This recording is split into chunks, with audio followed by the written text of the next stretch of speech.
Bismillahirrahmanirrahim. Assalamualaikum warahmatullahi wabarakatuh.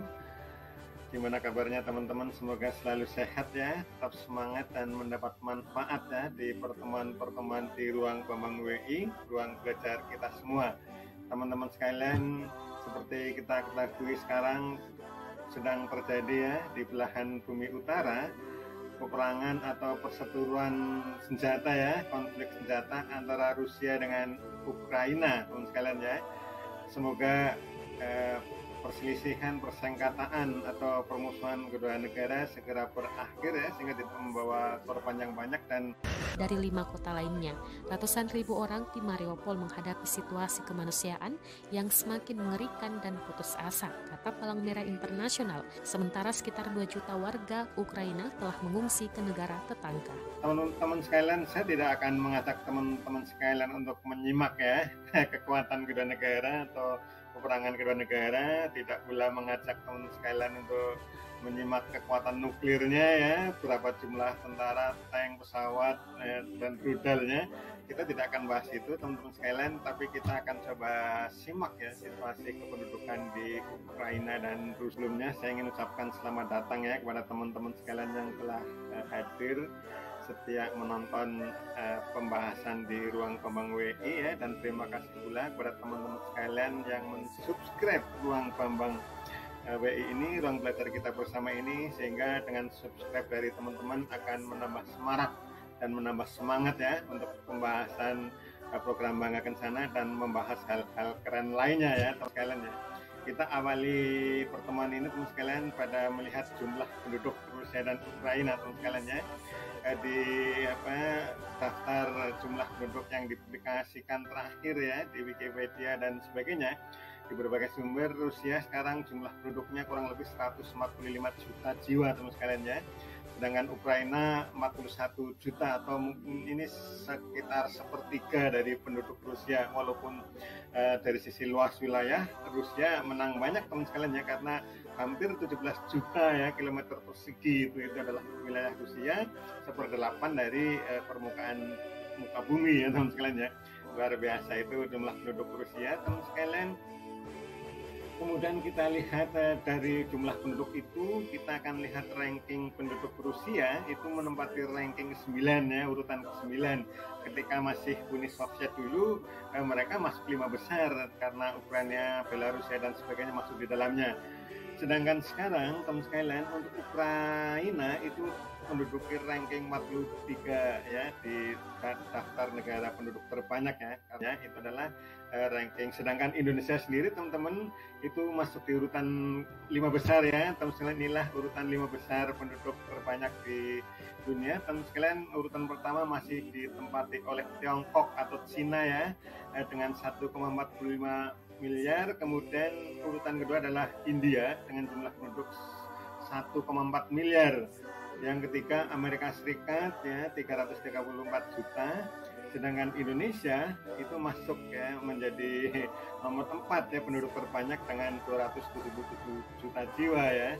Sedangkan di Pakistan, negara yang luasnya sebetulnya tidak seberapa itu, penduduknya di atas 200 jutaan dan dia menempati urutan kelima ya teman-teman sekalian. Inilah kalian, kita akan lihat pertumbuhan penduduk di Rusia ya.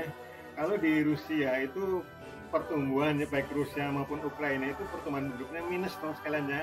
Terjadi defisit penduduk tahun per tahun ya, terjadi kurangan ya, atau jumlah penduduknya terus berkurang ya, karena pertumbuhan penduduknya minus 0,02. Kalau di Ukraina juga penduduknya terus menyusut teman sekalian ya, bukan bertambah tapi malah karena pertumbuhan minus ya teman sekalian ya. Dan apalagi sekarang sedang terjadi perang ya, mudah-mudahan korbannya tidak terlalu banyak, tapi kalau sampai jutaan dia akan cukup signifikan mengurangi penduduk Ukraina ya teman sekalian ya. Ini adalah jumlah penduduknya. Kenapa jumlah penduduknya minus teman sekalian? Karena total fertility rate ya di kedua negara itu rendah sekali teman-teman sekalian ya, di bawah 2 ya. Sedangkan kalau Indonesia itu masih 2,3 ya, tiap tahun di Indonesia itu penduduk bertambah 4 juta ya teman sekalian ya. Kalau di Rusia atau Ukraina itu TFR-nya 1,8 untuk Rusia dan Ukraina 1,4. Ini artinya begini teman-teman sekalian, setiap 1.000 perempuan di Rusia ya sepanjang hidupnya, selama hidup itu dari 1.000 perempuan itu hanya melahirkan sekitar 1.800 anak ya teman sekalian ya. Bandingkan dengan Indonesia yang TFR-nya 2,3, berarti setiap 1.000 perempuan Indonesia itu selama hidup dia akan melahirkan 2.400 ya atau 2.300-an anak. Kayak teman sekalian ya, itu dari 1.000 ya, selisihnya banyak apalagi dari jutaan perempuan. Oke teman sekalian, sedangkan Ukraina di bawahnya lagi teman sekalian 1,4 ya. Artinya 1.000 perempuan di Ukraina sepanjang hidupnya hanya melahirkan 1.400 anak ya teman-teman sekalian ya. Ini tentu sangat rendah, dan biasanya TFR yang rendah memang dipengaruhi oleh banyak faktor. Salah satunya adalah karena kemajuan teknologi, kesibukan, kesejahteraan, pendidikan itu yang tinggi itu biasanya akan menurunkan total fertility rate ya teman-teman. Jadi sekali lagi, total fertility rate atau TFR adalah rata-rata anak yang dilahirkan ya dari perempuan sepanjang hidupnya ya. Kalian kenapa TFR seperti itu? Karena di sana nanti ini akan berpengaruh pada kebijakan pendidikan yang ada di sana ya teman-teman.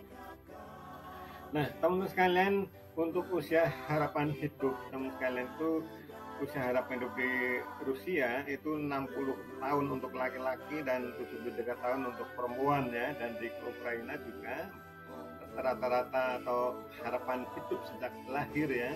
Jadi ketika ada bayi lahir sekarang untuk laki-laki maka dia punya harapan hidup 62 tahun ya ekspektasinya ya teman sekalian ya. Sedang untuk perempuan itu 94. Ini perlu diteliti teman sekalian, kenapa usia harapan hidup perempuan lebih tinggi ya teman-teman dibandingkan laki-laki ya. Mungkin ini banyak faktor ya, salah satunya adalah mungkin karena laki-laki mengambil peran banyak ya untuk melaksanakan seperti peperangan seperti ini. Teman sekalian, dari berbagai situasi kependudukan di sana kita juga mendapatkan informasi dan ini sangat relevan ya teman sekalian ya. Jadi di Rusia maupun Ukraina, karena TFR-nya di bawah 2, maka kebijakan kependudukan di sana adalah pronatalis ya, dua-duanya jadi pro dengan kelahiran ya. Pemerintah mendorong warganya untuk memiliki anak yang lebih banyak.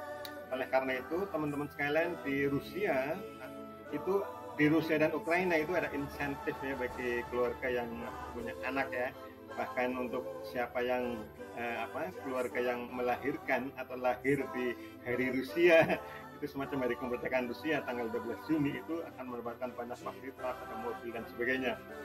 Dan prakonsepsinya di Rusia itu 9 bulan ya, sebelum hari Rusia juga ada semacam perahu cinta dan sebagainya. Jadi difasilitasi 9 bulan sebelum 12 Juni itu pemerintah memfasilitasi pasangan subur ya supaya berkonsepsi ya. Ini namanya prakonsepsi ya. Kalau di Indonesia masih familiar dengan pre-wedding ya yang dikedepankan, sementara prakonsepsinya belum. Jadi dua-duanya masih pronatalis teman sekalian ya. Oleh karena pronatalis di sana bukan kontrasepsi di sana juga tidak seperti di Indonesia yang ditawarkan oleh pemerintah. Di sana banyak kontrasepsi, umumnya kondom teman sekalian, tapi itu lebih bersifat bukan untuk mencegah kelahiran, tetapi untuk menjaga kesehatan ya, karena terhindar dari penyakit seksual, kemudian juga untuk ya kurang lebih bukan untuk pengaturan kelahiran ya teman sekalian ya. Tidak bisa kita bandingkan dengan di Indonesia karena situasi kependudukannya berbeda. Kalau di Indonesia kebijakan kependudukannya adalah